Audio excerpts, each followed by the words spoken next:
instalar temas periodísticos y lo que hace a la conformación, en la estructura de una agenda periodística. Siempre hablamos naturalmente de temas que hacen a la realidad, que hacen a lo cotidiano, que hacen a lo bueno o lo malo de nuestra realidad, ¿no? Y eso inevitablemente forma parte de una agenda política donde se deciden las cosas y forma parte de una agenda periodística donde se analizan estas cuestiones. Es una forma de transferir, digamos, esas decisiones al común de la gente, al colectivo social, y en ese marco generar un debate social, que a veces mucho ayuda también a encontrar respuestas desde el arco político, ¿no? Por algo se le dice el cuarto poder a la propia prensa, que no lo analiza como un partido político, pero analiza desde contextos. Inevitablemente, quien analiza tiene una mirada sobre el particular. Quiero decir, surgen a partir de pertenencias políticas, pertenencias partidarias y pertenencias también ideológicas. Esa es la mirada la ventana con la que uno mira el mundo es lo ideológico. Por eso, una realidad no es igual para todos, y lo bueno de algunos es lo malo para otros. Y esto es bueno saberlo cuando uno habla de política. ¿Está bien o está mal tal o cual decisión? Bueno, depende de la mirada con que vos lo mires. La realidad no es en blanco y negro y se contrasta cuando uno empieza a analizarla desde las perspectivas y la conformación de análisis un poco más complejo. Entonces uno se da cuenta que lo que es bueno para algunos no necesariamente es bueno para todos. Y esta es la realidad, y desde ese prisma, desde esa complejidad, hay que analizar los contextos de la realidad política, que es donde se decide, y de las perspectivas o agendas periodísticas que instalamos nosotros los analistas de la propia realidad. A veces, naturalmente, con agudeza, otra con superficialidad, pero tratamos en definitiva de ser claros cuando uno dice algo y se analiza en este contexto. El Departamento General Obligado en los últimos tiempos, vaya si está falto de agenda política. Está falto de agenda política. Hace 10 o 15 años, el Departamento Obligado recibía per cápita más o menos $320. Hoy está muy por encima, apenas, de los 100 y pico. Estamos hablando de $110, $115. Estamos hablando del cuarto departamento de la provincia, que si uno lo compara o sopesa entre lo que recibe con lo que significa el propio Departamento Obligado, estamos mucho más allá del cuarto en la escala.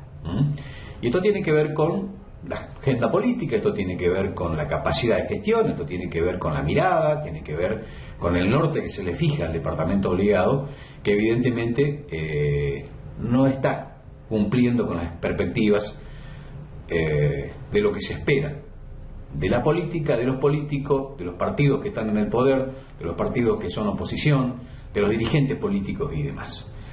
Yo me he tomado el atrevimiento, por decirlo de algún modo, de convocar a una persona que considero que trabajó muchísimo en política, desde hace mucho tiempo fue legislador de la provincia de Santa Fe, legislador. Bueno, esto le da algún aval para opinar sobre el particular, y es de la ciudad de Reconquista, que es un poco la cuna donde se deciden las cosas, ¿no?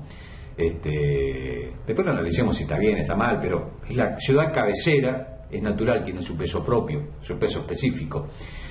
¿Qué está pasando con la política en el norte de Santa Fe? ¿Qué está pasando con la política, con la agenda política, con los temas de decisiones políticas en el Departamento Obligado? Evidentemente no venimos haciendo muy bien las cosas porque los resultados no son del todo buenos, ¿no?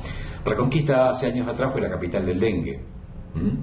Hoy tenemos un problema con la salud en un tema de pandemia, a pesar de que se inauguró un hospital de altísima complejidad que debería tener esto, tranquilidad. Bueno, no lo es, lamentablemente. ¿Y a quién me refiero? Me voy a poner los auriculares para escucharlo. Es a Enrique Marín, el Mono Marín, como lo conocemos en la intimidad de encuentros y de foros partidarios particularmente, pero fuera de lo partidario también. Es abogado de profesión, así que uno lo puede encontrar en varios lugares a Marín. ¿Qué tal, Enrique? ¿Cómo te va? Uber Cracoña te saluda para PNN. ¿Qué tal, Uber? Bien. Bueno, bien. Escuchaste la introducción, escuchaste la introducción, supongo yo que tendremos mucho para hablar sobre el particular. Yo dije lo mío, ahora le toca a usted, mi amigo. Sí, lo primero que se me ocurre decir de que hay cosas que están ocurriendo o dejan de ocurrir en nuestro departamento, eh, hasta por apreciaciones que se hacen en los lugares centrales, que yo llamo en la provincia de Santa Fe y Rosario, sobre en la región en que vivimos. Fíjate que siempre cuando hablan de Santa Fe, de la provincia, pero también cuando hablan del norte, hablan de la región centro. Claro. Y en función de eso definen políticas públicas. Los sucesivos gobiernos, esto no es patrimonio de dirigentes políticos o funcionarios de un solo gobierno. Y esa, que para mí es una grave equivocación, también determina si hay inyección o no de dinero o de presupuesto para realizar obras, para llevar adelante el desarrollo como corresponde, para que crezcan los territorios, para inversiones productivas. ¿Cómo puede ser que nos definan arbitrariamente como región centro a nosotros, que no tenemos nada que ver con Córdoba, con Entre Ríos, ni con el centro sur de Santa Fe en la realidad? Nosotros tenemos más que ver, por un capricho hasta de la naturaleza, con la región noroeste, con lo que llamaríamos ahora el norte grande, sin pretender con esto buscar una escisión de la provincia de Santa Fe, pero tenemos una idiosincrasia propia. Entonces, cuando desde la política, desde la economía, desde los sectores empresarios incluso, se define a esto y se trabaja como región centro, ahí ya empezamos perdiendo nosotros desde el Departamento General Vigados. Después se me ocurre decir, y acá estamos todos, digamos, involucrados con mayor o menor responsabilidad, así que yo también estoy dentro de la crítica que hago, pero hay una dirigencia mediocre que no se da cuenta de estas cosas, no la pelea, y que por ahí está en función pública, y desde la función pública su única pretensión es, dicen, porque no sé si lo hacen al menos como corresponde, que quieren administrar la cosa pública, que quieren gestionar. Uno escucha mucho a dirigencias que están en comunas, en municipios, en ejecutivos y en legislativos, que están gestionando. Yo creo que cuando, sobre todo uno habita, por ejemplo, el norte santafesino, lo que tenemos que buscar es transformar la realidad. Quienes están en la función pública tienen que proponerse, no solo administrar, que eso es lo que corresponde, llamémosle, institucionalmente o constitucionalmente, tiene la obligación de tratar de revertir situaciones injustas, de cambiar estructuras vetustas que están más acorde a lo que pasaba 50 años atrás que a lo que pasa hoy. Pero no tienen esas ganas, y al no tener esas ganas se transforman en conservadores, y quien conserva está, valga la redundancia, conservando todo lo injusto que vemos hoy. Así que esas son las dos cosas que yo diría de que nos pasa lo que nos pasa por estas conductas, de arriba y de un poco más abajo. Y obviamente también eso atenta contra la movilidad, digamos, social, política y de todo, porque, a ver, quienes están en el poder, en los poderes políticos y económicos sobre todo, se ocupan de que no haya un crecimiento de organizaciones que el pueblo se va dando, no se ocupan de evitar el crecimiento de militantes políticos o sociales, que cuestionen el sistema actual.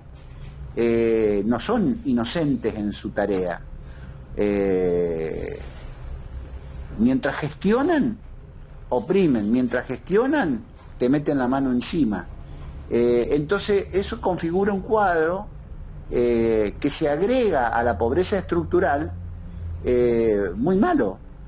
Es muy difícil así cambiar las circunstancias. Y esto lo vemos no solamente en cuestiones partidarias, lo vemos en cuestiones de política más grandes, si se quiere. El caso Vicentín, por ejemplo, que ha conmovido y sigue conmoviendo no solamente al norte santafesino, sino a todo el país por por lo que está, por lo que sucedió y lo que está sucediendo y todas sus implicancias.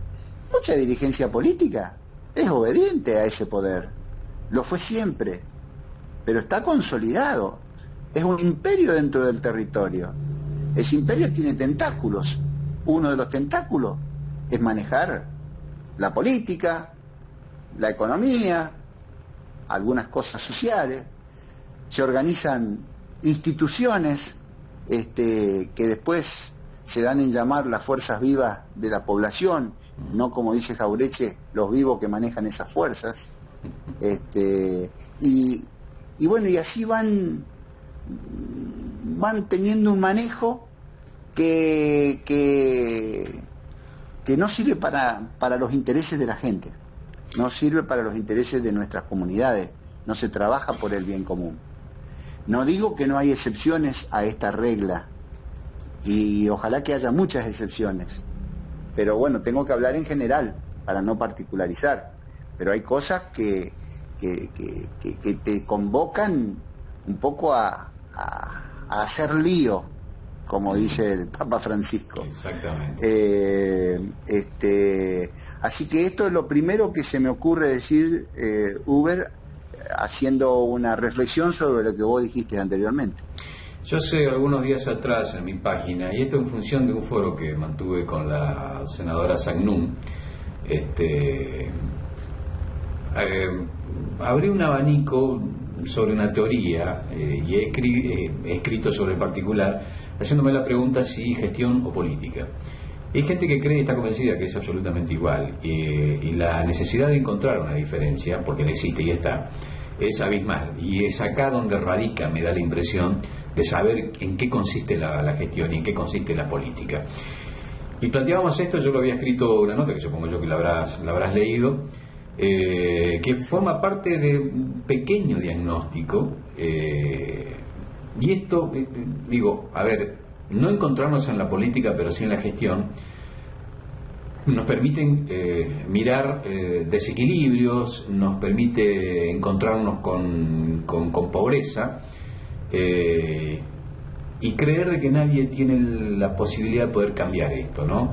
Y al mismo tiempo se van naturalizando y al mismo tiempo cedemos posibilidades de decisiones a las empresas.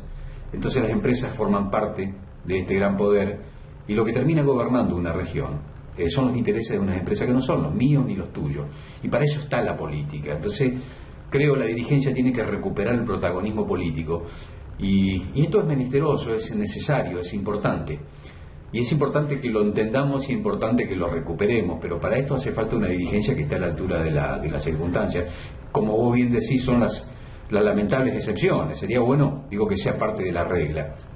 Pero además que se haga carne en ellos. En este diagnóstico, Enrique, estamos todos de acuerdo. Ahora, ¿cuál es la perspectiva? ¿Cómo cambiamos esto?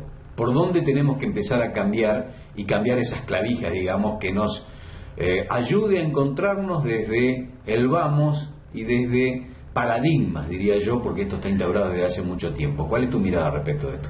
Sí, lo primero que tenemos que hacer es cambiar desde nosotros mismos que estamos acostumbrados a determinadas posiciones, a determinados métodos de trabajo, posiblemente tengamos que modificarlos o ir modificándolos con el tiempo, tener una mirada más amplia. Uno puede participar de la vida de un sector político, como en el caso mío, que participo en la vida del peronismo, pero tener una mirada que me lleve a confluir con gente de otros sectores políticos, y también, como estoy viviendo esa experiencia en Reconquista, en una multisectorial donde estén agrupados gente de todo tipo de organizaciones, incluidas empresariales, porque tampoco se crea que uno está hablando mal de la empresa por la empresa misma, o de la actividad comercial o de la actividad empresarial. No, estamos hablando de gigantes que no les importa nada del lugar a donde están radicados,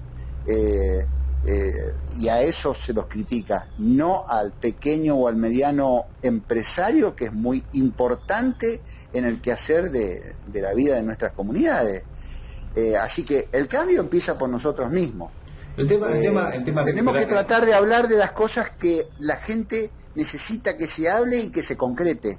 Ahora, Es decir, te planteo lo siguiente, vos hacías la aclaración respectiva de que las grandes empresas, las pequeñas empresas, y la situación de las empresas, llámese grande o chicas, es una cuestión emergente que lo tiene que resolver la política. Si la política permite que las empresas vengan e impongan su criterio, y van a hacer lo único que saben hacer, que es ganar plata. Y no está mal, porque están para eso, están para ganar dinero. Ahora, el equilibrio para poner en marcha esa discusión y ponerla en la agenda esa discusión, para que las empresas no terminen imprimiendo sus intereses por encima de los colectivos, es un problema que lo tiene que resolver la política, no los empresarios. pero por supuesto, Uber, por eso, a ver, quiero dar ejemplos concretos. Uno se da cuenta la influencia que se tiene en la política por parte de algunos sectores empresariales o el sector económico, cuando ve intendentes, por ejemplo, que forman su gabinete con gente proveniente de esos sectores, a los cuales no le interesa la cosa pública, no le interesa que el Estado, no es que sea gigante, participe de lo que tiene que participar e intervenga cuando tenga que intervenir en defensa de los más débiles de la sociedad. Uno se da cuenta, y ahí también te das cuenta la clase dirigente que se dan en llamar, de cómo actúa cada político que está en un municipio o en una comuna. Con la gente que se rodea también te das cuenta. Claro. Entonces, uno se da cuenta que el sistema de salud, por ejemplo, en el norte santafesino, tiene todas las carencias o todo el lío que hay en este momento, por muchas cosas, pero también porque los intereses privados operan fuertemente sobre el sector público, y porque hay funcionarios que son funcionarios, pero que su pelaje responde a los intereses económicos de los privados. Entonces yo no estoy en contra de los privados, lo que yo quiero es que haya una política pública de salud, que maneje lo que tenga que manejar en función de la población que le toca asistir. Los intereses, mis derechos, los cuida el Estado, no los cuida una empresa. No tiene por qué hacerlo una empresa, lo tiene que hacer el Estado. El problema es cuando hay dirigentes que están cumpliendo roles en el Estado y están más preocupados por respetar los pedidos de las empresas y sobreponen a los intereses generales. Es ahí donde estamos verdaderamente en problema. Yo recuerdo el caso Vicentín el año pasado, cuando se había anunciado la intervención del Estado sobre la empresa, y había sobradas pruebas, evidentemente, que esta gente no estaba haciendo bien las cosas. Fugaron plata, vaciaron empresas, dejaron desastre económico, y la clase política, en lugar de salir a defender los intereses de la gente, salieron a defender la empresa, cortaron la ruta y hasta salieron en canales nacionales defendiendo los intereses de una empresa. Llámese Vicentín, de lo que fuere. Ese ejemplo vergonzoso, donde los políticos ni siquiera se les movió un músculo facial de la vergüenza. Vos ves eso y vos decís, loco, acá hay que cambiar muchas cosas. No puede estar un intendente, un senador, diputado y demás clase política defendiendo los intereses de una empresa que además venía de una estafa. Y esto te deja en claro que es el departamento obligado. Cuando alguien dice es un feudo, porque los intereses que priman no están contemplados los problemas de la gente, están contemplados los intereses de la empresa, que no está particularmente abocada a preocuparse si yo tengo una vivienda, si yo tengo salud, si tengo educación, si tengo obra pública. La empresa está para otra cosa. Ahora la pregunta es, ¿dónde está la política acá? Defendiendo los intereses de la empresa, mal nos va a ir, Enrique, ¿no? Y ejemplo claro y concreto quedó el año pasado, que quedó impreso en todos los canales de televisión y fue una vergüenza nacional esto, ¿no?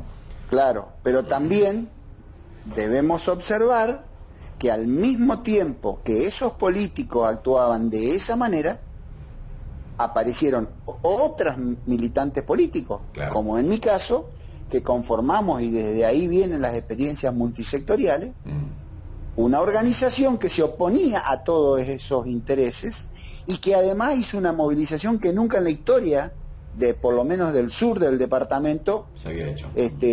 Se había logrado, independientemente de que los grandes medios no la reportaron. Y seguimos con las mismas posturas, ¿no? Por eso, nos falta mucho como para decir estamos en condiciones de sacar la cabeza fuera del agua. Si hablamos de temas, qué sé yo, es como ponerse a hablar hoy de las internas políticas en lugar de preocuparnos por lo que está pasando y qué podemos hacer para que la pandemia no avance. O si querés no hablar de la pandemia, hablemos de los grandes proyectos como, qué sé yo, como tienen ustedes en Puerto Ocampo, que hace años que están peleando por tener un puerto activo y se va todo en muchos gregre para decir Gregorio, ¿no? Y no se concreta nunca. Y así, cuando hablamos de los parques industriales, cuando hablamos de la hidrovía, cuando hablamos de los bajos submeridionales, cuando hablamos de las inversiones productivas, cuando hablamos de la necesidad de cambiar la matriz productiva, cuando hablamos de la necesidad de que tengamos un proyecto de país y de provincia que nos involucre a todos. Es decir, hay muchos temas por abordar, pero la mezquindad, el individualismo, la permanencia por permanecer nomás en los cargos, sobre todo los cargos públicos, hace que estemos mal. Encima de eso, desde el sur también actúan con mezquindad, porque fíjense ustedes que casi no hay representantes políticos en los cargos legislativos y ejecutivos, ni en el gobierno de la provincia ni en el gobierno nacional. Entonces, esas cosas, ahora, si cuando planteamos, como en su momento planteé yo hace más de 10 años, con un proyecto de ley hecho y derecho, que había que tener fondos específicos para el norte santafesino a manera de reparación histórica, de donde se hablaba de dónde salía la plata, para qué, cómo iban a ser las inversiones, todo.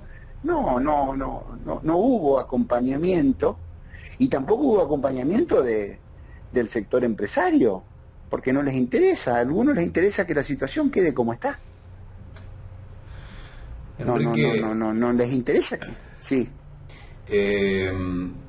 A ver, han pasado muchas cosas que creo que hay que tomar nota, ponerlo en la agenda, darnos cuenta de que el modo como estamos encarando algunas cosas, o la mayoría de las cosas, no son del todo aconsejables, porque los resultados evidentemente son absolutamente negativos, ¿no? Me quiero detener en esto. La Cámara de Diputados de la provincia de Santa Fe tiene 50 bancas, de las cuales 48 son del sur.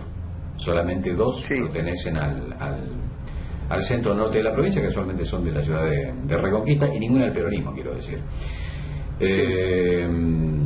Naturalmente, cuando vamos a plantear estas cosas en la Cámara, que es donde se resuelven estas cosas, porque estas cosas se resuelven en las cámaras, no lo resuelve un gobernador, lo resuelven en la Cámara. ¿Quién cree vos que va a levantar la mano y cómo vamos a imponer criterios cuando en realidad de 50 bancas solamente tenemos 2 para establecer políticas diferentes a las que se vienen aplicando hace 30, 40 años? Y se hace muy difícil, porque más allá de la buena fe, de la honestidad de las personas, cuando vos sos de otro territorio... Pero estas son funciones, esto es pulsión de poder, Enrique. Acá se está hablando de un presupuesto. Ya sé, pero yo el sur no te lo va a entregar al presupuesto simplemente porque vayamos nosotros un poquito raído, decir qué pobrecitos que son, le vamos a dar algo. No te van a dar nada, porque la pulsión, la fuerza que vos tenés para ir a pelear esto no nos alcanza ni para empezar. Entonces, a ver, hicimos un cálculo hace algún tiempo atrás, y al centro norte de la provincia, por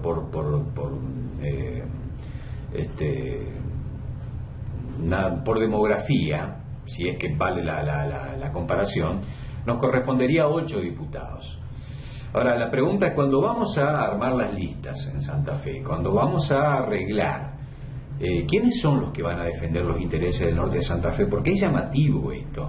Y es un poco lo que planteábamos al comienzo, es decir, hacemos gestión y no política, y la política empieza por tener la cantidad de banca que vos necesitas para luego ir a pelear tus intereses donde corresponde. Sobre 50, 48 son del otro lado, Me temo que estamos condenados a perder una discusión que ni siquiera vale la pena empezar. Ahora bien, el norte de Santa Fe, si vos hablas con los dirigentes, los barriales, los que más o menos los conoces, tienen un modo de pensar que no se condice con los que están en el poder. Entonces la otra pregunta es, ¿cómo pasa esto? ¿Cómo nos representa gente que no tiene mucho que ver con lo que nosotros pedimos y lo que nosotros añoramos? Entonces, hay muchas cosas que hay que ir cambiando, porque evidentemente, no quiero decir que estamos frente a una estafa, pero evidentemente no funciona así. Digo, en un país de negro no puede gobernar un rubio. Cuando gobierna un rubio, pues hay una estafa. Hay algo que no está funcionando bien. Y eso es más o menos lo que pasa, no digo en el peronismo, me parece que pasa en todos los partidos acá en el norte de Santa Fe. Bueno, pero lo primero, o lo segundo, como sea, es primero darnos cuenta, claro, de que eso está sucediendo. Tal cual. Segundo, cambiar de actitud nosotros mismos. Una actitud que a lo mejor es pasiva, volverla más activa y apuntar donde hay que apuntar en el trabajo cotidiano. Tercero, hay que organizar, hay que juntar gente, pero al tipo de organización de la que hablaba Perón, cuando hablaba de que la organización no es juntar gente, es aunar voluntades conscientes con una finalidad determinada. Claro. O sea, tenés que tener un objetivo concreto para llevar adelante la lucha política. Única manera de plantear una renovación de cuadros políticos en la función pública, fundamentalmente, y en la dirigencia política partidaria en el norte. Pues si eso no lo logramos, si no se van juntando los que pensamos más o menos igual y que estamos decididos a cambiar la historia, y eso va a seguir, va a permanecer en el tiempo. Totalmente. Además, hasta la gente se produce acostumbramiento. Lamentablemente. Enrique, vos desde hace años veo que venís haciendo talleres, me has invitado, yo lamentablemente no pude participar de ninguno, talleres políticos donde se instalan estos temas de agenda y demás, donde tengo entendido que además va gente que no milita en ningún partido, iba ahí porque tenía ganas de escuchar, de aprender, de saber de qué se trataba. ¿En cuánto crees vos que ha generado conciencia en algunos sectores de la sociedad esos talleres, ese armado de agenda, los temas que hacen al quehacer? Porque todos deberíamos tener una mirada política, porque la política es lo que rige, es lo que nos marca la vida y lo que nos dice para dónde va a ir. O sea, no podemos no ser políticos. Como alguien decía, el apolítico no existe, existe el tonto que cree que tiene superioridad moral. Platón ya hablaba de esto ya hace mucho tiempo, ¿no? Deberían leer un poquito más lo que dice en la República de Platón. Pero ¿qué saldo ha dejado aquellos talleres importantes que se dieron en la Ciudad de Reconquista? Nosotros estamos viviendo desde hace ya varios años intensamente el mundo de la antipolítica. Tenemos un discurso que se da a través de todos los medios de comunicación, de los grandes medios me estoy refiriendo, antipolítica. Que no es inocente, es decir, eso. Que no es inocente, claro. Es decir, eso desestabiliza, eso hace que la gente le tenga miedo a la actividad política, eso hace que haya poca participación política, sobre todo de los jóvenes, que es lo y eso que es lo que permite, eso, Enrique, es lo que permite que aparezcan los intereses empresariales por encima de lo político, y esa es la razón por la cual esos mensajes son antipolíticos, porque lo que hacen son los medios de comunicación, defienden a los señores que le ponen la pauta, que son las grandes empresas. Por eso digo que bueno, no es pero aparte de eso, quiero terminar, también juega como antipolítica la conducta de la dirigencia, que tiene la posibilidad de hacer que crezcamos, de que nos formemos, que nos dediquemos a proyectar, y que también con su conducta hace antipolítica. Entonces, a la pregunta tuya, ¿cuál es el saldo de estos encuentros de formación política y de todo sentido que hemos estado y seguimos realizando? Bueno, es un granito de arena. Algunos se ríen cuando digo una golondrina no hace verano. Nosotros hacemos ese aporte, algunos nos preocupamos por seguir sobre todo formando jóvenes. Hay jóvenes que después se dedican a determinadas actividades en la comunidad, otros que se van a su casa o se dedican solo a trabajar, y no les interesa la tarea comunitaria. Así que bueno, nosotros contentos porque porque hay gente que está interesada y porque seguimos adelante.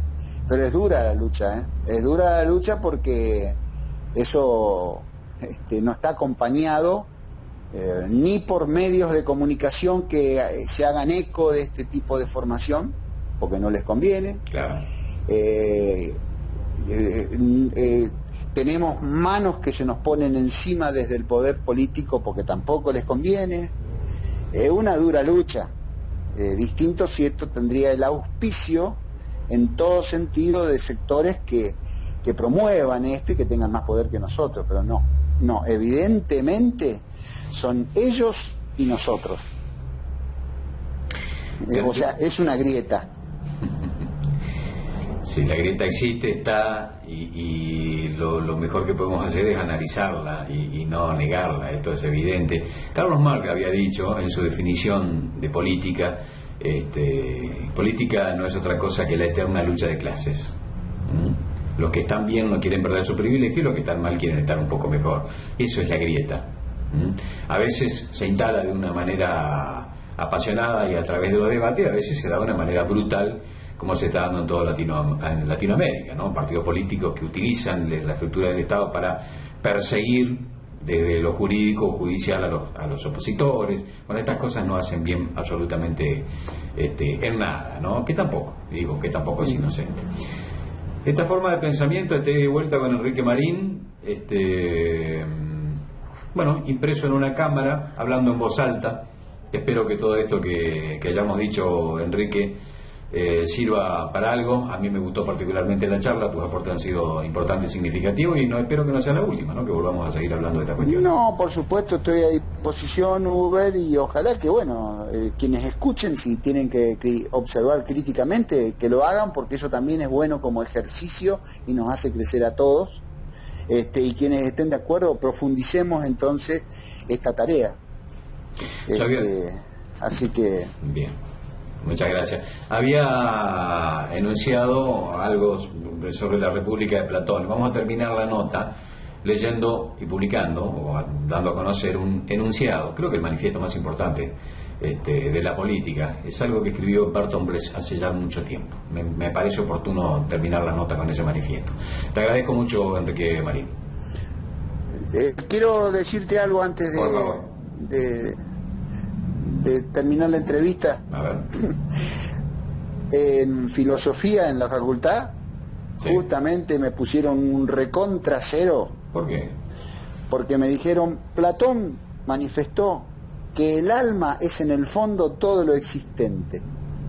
¿Qué quiere decir eso? ¿O qué quiso decir Platón? A ver. Bueno, no pude responder y hasta el día de hoy no lo sé. Por eso me hiciste acordar a mi pasado en la facultad. No todo lo que dijo Platón vale la pena poner en valor, ¿eh? Hay cosas importantes y otras no tanto. Tuvo excentricidad el amigo Platón. Le agradezco el contacto, Marín. El peor analfabeto es el analfabeto político. No oye, no habla, no participa de los acontecimientos políticos, no sabe que el costo de la vida, el precio de la alubia o el pan, de la harina, el vestido, del zapato y de los remedios dependen de decisiones políticas. El analfabeto político es tan burro que se enorgullece y ensancha el pecho diciendo que odia la política. Habrá escuchado muchas veces, ¿no? Yo soy apolítico. Y desde ahí se posiciona en una superioridad moral en la que, a partir de todo lo que él diga desde ese momento, es una verdad bíblica. No sabe que de su ignorancia política nace la prostituta, el menor abandonado y el peor de todos los bandidos, que es el político corrupto, mequetrefe y lacayo de las empresas nacionales y multinacionales. Este es el manifiesto, considerado el más importante manifiesto político de los últimos siglos. Lo escribió un filósofo alemán, Bertolt Brecht.